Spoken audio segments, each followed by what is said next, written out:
आसाममध्ये मुसळधार पावसाचा कहर झालाय. मुसळधार पावसामुळे 31 जणांचा यामध्ये मृत्यू झालाय, तर 580 गावं पाण्याखाली आहेत.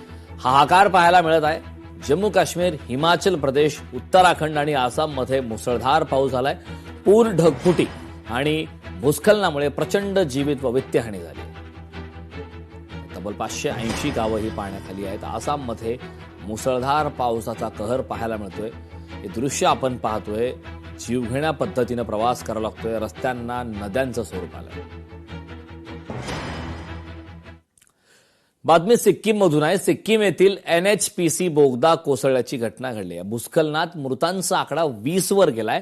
अडकलेल्या 5 जणांना वाचवण्यासाठी प्रयत्न सुरू आहेत. दृश्य आपण पाहतोय. भूस्खलनातील मृतांचा आकडा आता 20 वरती पोहोचलाय. सिक्कीममधील NHPC बोगदा कोसळल्याची घटना घडली.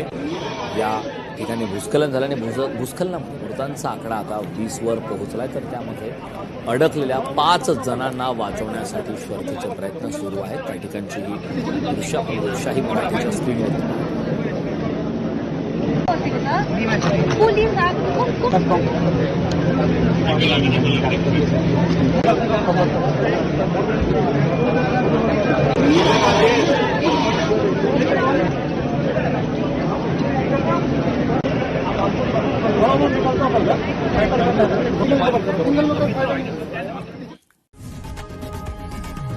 लोकशाही मराठी ऐका, पहा, जागरूक रहा.